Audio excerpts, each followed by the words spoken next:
Hey y'all, it's been a while, hasn't it? I've been busy with school, went back to school. It's been very rough, couple of months as well, it's been tough. But I've been busy. About to move out in a couple of weeks too, so there's that. Como dice una alabanza that the church likes to sing a lot. Soy peregrino aquí, mi hogar lejano está.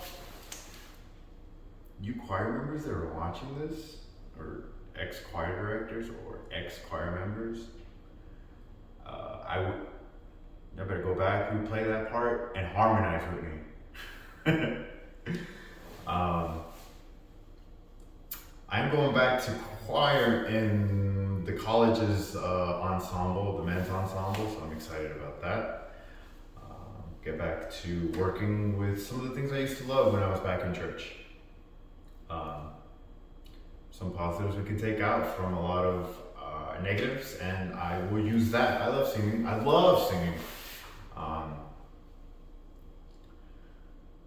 So we'll see how that goes.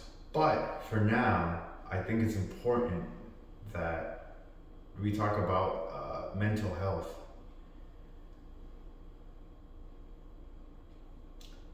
I think, me personally, I didn't think much about it during my entire time in church, because it didn't matter to me. It was like, oh, it's just God. But after realizing that, after having my 2 panic attacks, and I deal with depersonalization, derealization, meaning I don't seem to. Reality does not seem the same to me as it used to be. Nor do I feel like this is my body too. I feel detached from my body, and I feel detached from reality. Derealization, depersonalization. And it's been just ups and downs, and I think it's important to talk about it.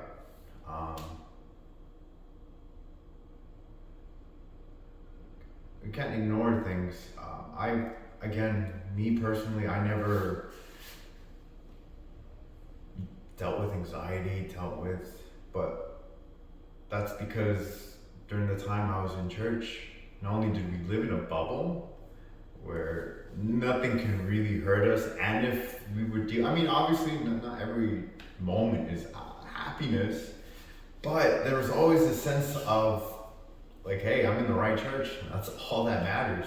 No matter what other crap may be going on in the same time, the fact, or the idea that it was the fact that I'm in the right church, it was like, it's enough for me. It's okay. If I have to suffer, I suffer. I have a reward. I'm doing it, my purpose for the apostle.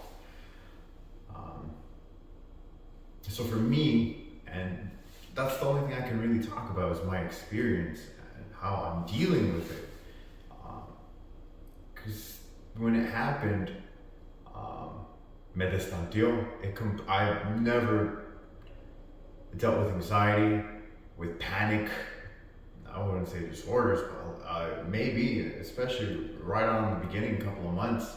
So much anxiety, so much panicness in any situation, and complete overthinking on everything, on my reality, on who I am. And I dug myself a hole in dealing with the repercussions of leaving a very conservative church, or some would say sect, others would say a cult, that is Lldm. So and one of the things I always wanted to really understand when people talk about mental health and the process of it,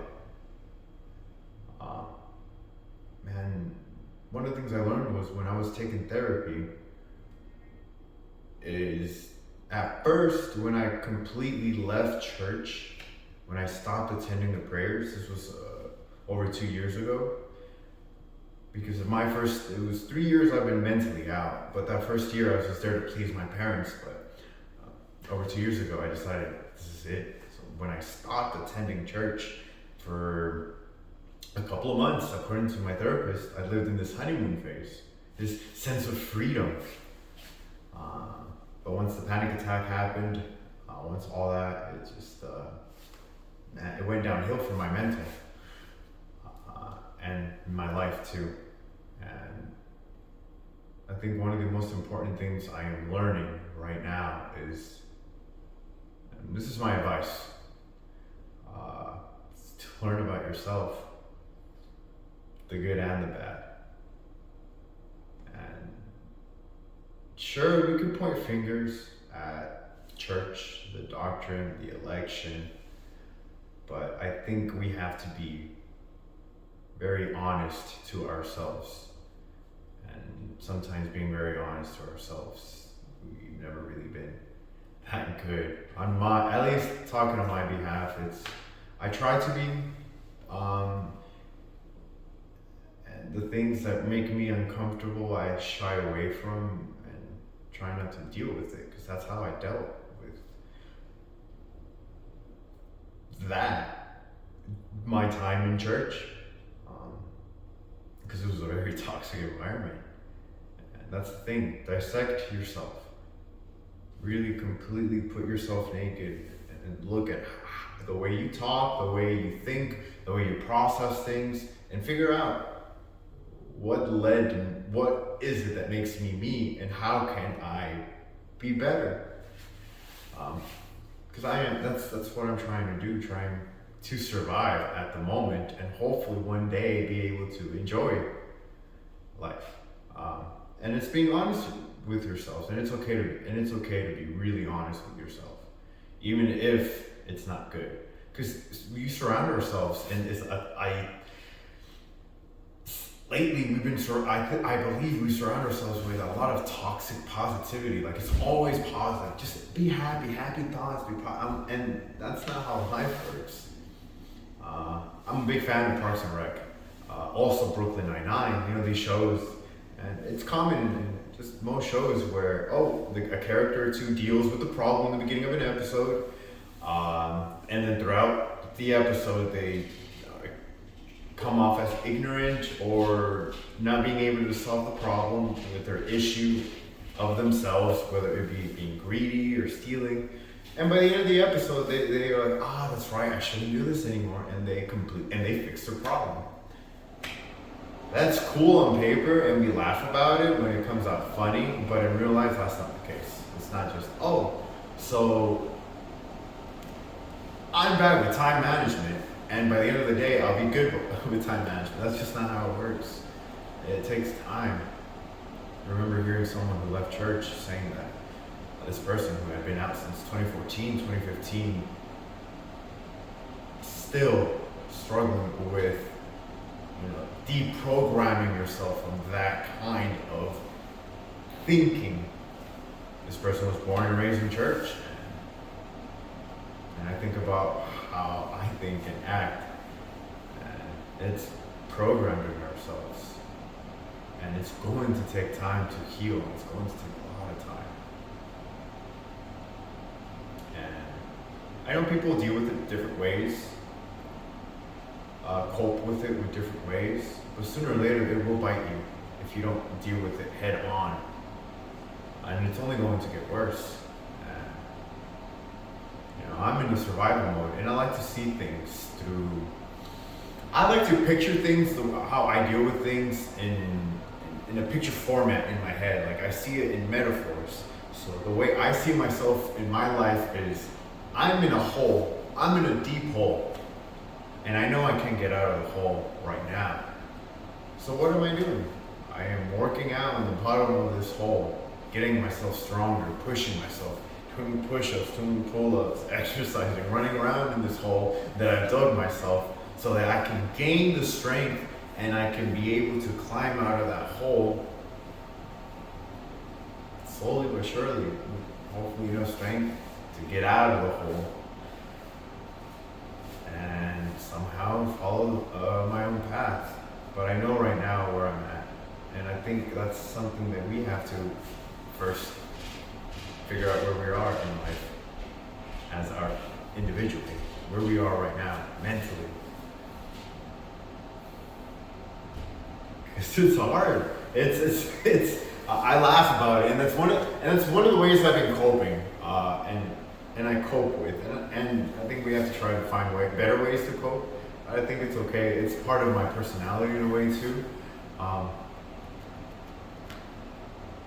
Laughing about your weird, dire situation, but also at least being honest with yourself and trying to fix it. It's not easy.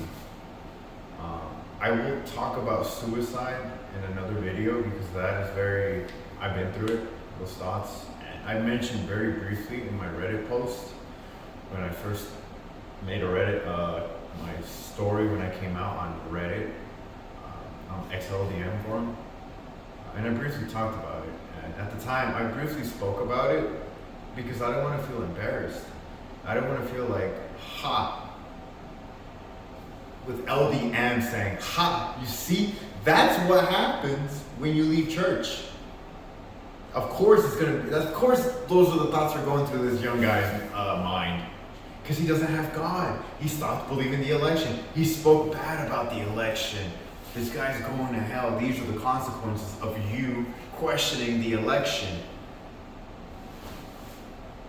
So that was my thought process. I'm like, I didn't want to give them a victory. But to be frank, it should have been further elaborated because it was a dominant thought. And it's still something you struggle with. For the people that have gone through those very deep, dark thoughts, it's not like something that once you pass through those thoughts, it's just gone. It kind of lingers and it stays there because you're like, whoa, I was capable of hurting myself this far. But in your head, you start justifying. But I don't want to get too into it. That would be a separate video because that in itself is a very sensitive subject, personally and in general. But that will be in a different video. I think for me, it should be talked about separately and in more detail. But right now, our mental health in general, find help. It's okay. People are going to label yourself. People are always going to talk shit. That's just how it is. People are going to talk shit, no matter what. And for me, I didn't really care much about people talking shit, even when I was in church, because I was the good guy. I was always the guy trying his best, for the most part.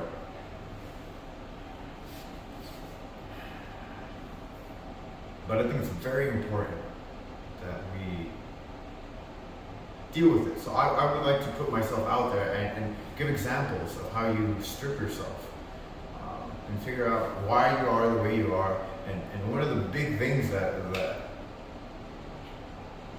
has helped me was really question, why am I dealing with this mental situation of mine? Why is it that I'm going through depersonalization, derealization? So then I start, thinking in my head, and I think a lot. And I start thinking I start backpedaling a lot of the way I used to think, thoughts that stand out, memories that stand out as a kid.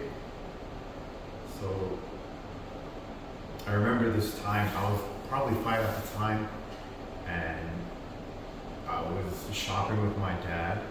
And I remember, I don't know why, but I remember I told my dad, hey, when I grow up, I want to be a help for the servant of God. I was 5, and in my head, I don't know, I wanted that. And I remember my dad telling me, he was at the time into church, but the response just didn't seem to fit. He said, the best way for you to be help for the apostle is to not be a block, que no seas un estorbo. Like, that's your best way to do it. And in my head, as a 5-year-old kid, it's like, oh, well, my dad's not supportive. But for some reason, it gave me this fueled me to prove him wrong. And it was like this fuel that just continued as I kept growing. I was so into church. I became even more involved in church. I start picking my memories. I start picking the way I start thinking. Like, okay, you focus so as a kid, you had dreams. One of my early dreams was to be an astronomer. Um, but it always revolved around church. If I'm going to be an astronomer, I used to think I will use it to somehow help with the church. I'll name a star I remember after the apostle. Like, that's how ridiculous it got. But that's just how we were programmed, and each kid is different, and that's how I thought. I really wanted to be his help. I wanted to be his number one. Eventually, that's my thought process. Like, I want to be the go-to guy that he can use. Send me to Chile. Go. You want me to go to Europe? I'll go to Europe. Japan? Sure. Watch a little bit of anime and preach the word of God. That was the process. I always was somehow, it had to go hand in hand with the election. And it fueled me after overcoming those thoughts, those things that my dad would say. I overcame it, and I became so involved in church. And I started thinking, well, what else fueled that? And I remember at the time when I was in choir back in church here in the Marietta/Atlanta church, I loved choir. I love choir. And I wanted to help. I realized, hey, I have some musical knowledge. At the time I was in high school. I had played the flute in middle school, so I knew some music knowledge, And then in high school, I joined the choir. And again, it was for me to learn so I can help out church. It was always that. I think I really had some really good intentions when I was in church, because it was always to help out the church and help out the people. Become better. Why can't we be better? We can always learn. Let's make better songs was in my head. Let's move the church. Let's move the people who come and visit us. And my way was through choir. That's the best way. And I saw myself how I went to the minister and asked the minister, hey, can I help out choir? I want to do what I can. He's like, yeah, okay. He had my back at the time. And I remember as an assistant choir, I directed regional, it was a Holy Supper, and it was like the southern region of the United States. As an assistant director, they put me in charge to direct. Then there's those universal baptisms, the first ones, and nos tocó ir a Florida. This assistant director was put in charge to direct. I was the one that when Nason came to church, to Atlanta for the first time, I initiated the songs, that one song, the welcoming song. I was the director at the time. As an assistant, they had me in charge of the choir.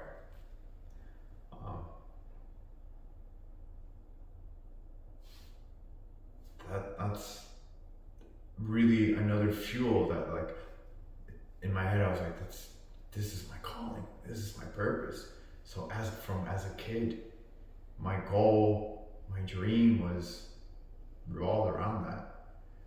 And after that honeymoon phase, and reality struck me really hard. I realized why I suffer and why I think the way I think and why I deal with depersonalization, derealization, is because this was your reality. This was me. This was your reality, and you focus so much of yourself to all this that you forgot about yourself. And now you don't know who you are. You don't know this reality because you were betrayed by this man, by this church. So you guys see what I mean when it comes to really being honest and figuring out how to dissect yourselves. And I'm still such a long process away from. And it feels that way. It's such a long process, but pues que nos toca hacer más, but to continue, right? I mean, options, but I feel like probably just moving forward and trying to take a deep breath and survive each day for now is the best method. And if you're past that, man, bravo, you're living life, good for you. Honestly, but we're in different levels, and a lot of people are questioning currently, coming out, asking help. And one of the things I will always recommend is learn about yourself. Please figure that out. I know you have questions about church, but it's important to question things, but also this is your reality. This is you. No one else shares your viewpoint. No one else shares this body, your voice, but yourself. So you gotta think about yourself before it gets bad, because it will get bad. 'Cause you left, depending on how involved you were too. And it's just like, it's like the market, it's not like it's not like when you start working on yourself, it's like, okay, we're in rock bottom, but it's just this. It's never, that's never the case. It's always like that. Stock market crash, you have a deep depression all of a sudden, like, oh man, I think I'm not gonna make it, and then it's just how it is. It's life is like that. It's chaos, it's random, it's never linear. It's crazy. Yeah, that's why people go crazy, because life is crazy. That's your norm. That's the norm. But I think that's very important. So dissect yourselves, figure out why you are the way you are, and fix some of the things that better yourself. I think that's the most important investment if you want to look at it that way in an economic viewpoint. Sure, see yourself as an investment. Just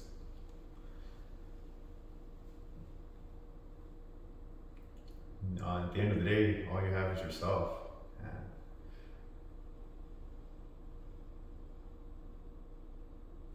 work on it. Work on yourself. Figure out who you are. And chase your goals, chase your dreams. It's never too late, never too old. Do it. I know I'm doing it. You guys are gonna be in somehow, one way or another, you'll be seeing my journey. I've been working out. That's one way. I've been dealing with my mental situation as of lately. I've been in change of diet,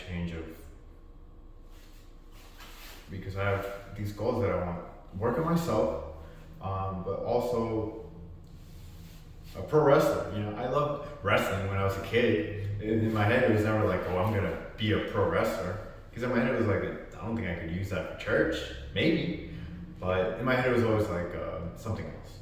Whether it be an astronomer, an architect, a teacher, a choir director, a minister.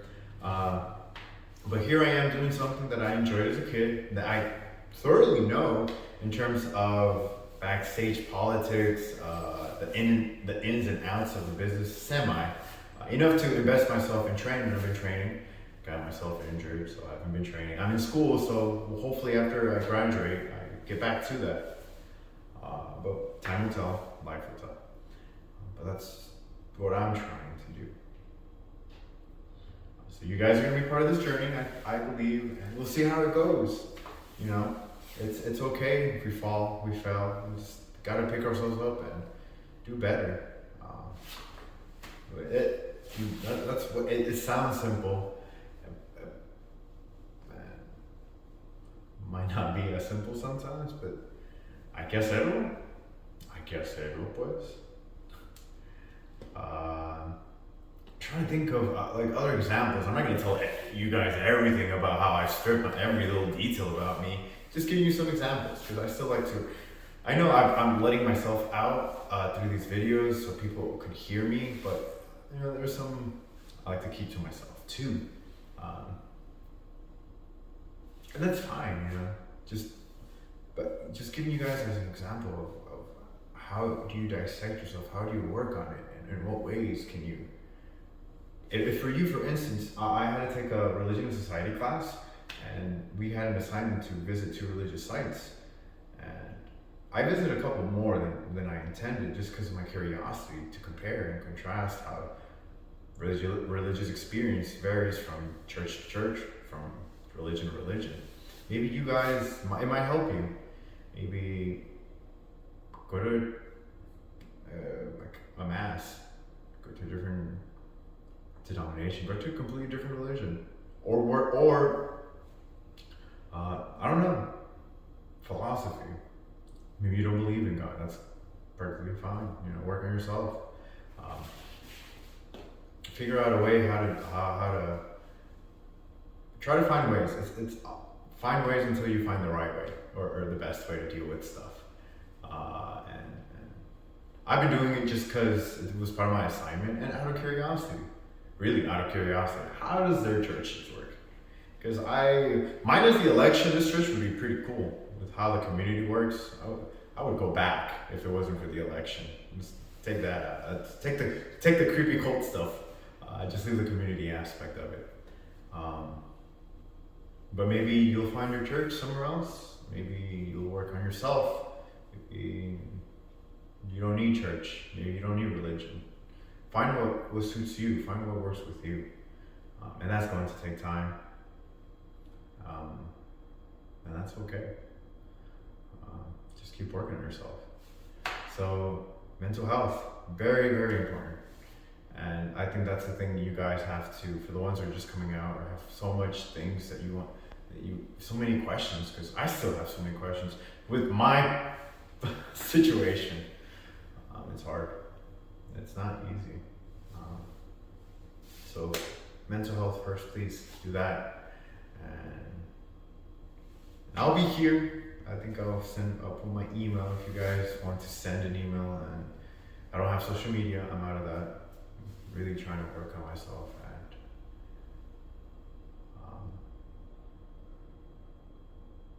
dig myself out of this hole. Because if you don't work on yourself, you're gonna hurt other people. You're gonna hurt the very, very special people around you. You're gonna end up hurting yourself. And you don't wanna lose that. You don't wanna lose your close best friends. You don't wanna lose yourself.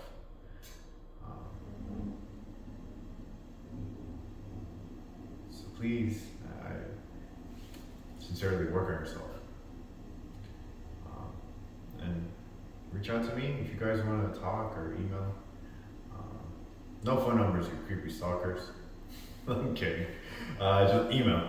I'll put my email on the link and email me. I understand it's tough. It's still tough for me. Like, oh, you should get over it. It's been 2 years. You've been mentally out for 3. I've been programmed for my fucking 25 years of life. Like, it takes more than 2-3 years. This isn't, like I said earlier, episodic. It's not the much Lldm quest. It's gonna take time. It's gonna work on it.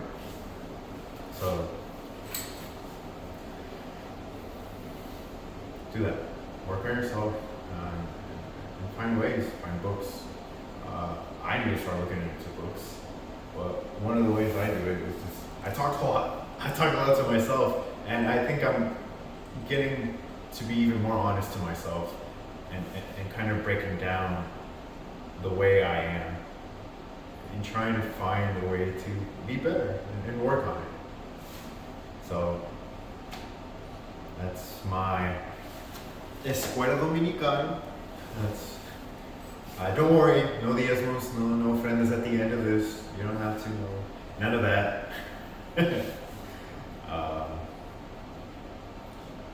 I me despido con una oración. No, but for real. I'll continue doing my best. When I have time, I'll upload videos about other stuff too, Lldm related, and I'll catch you guys in the next.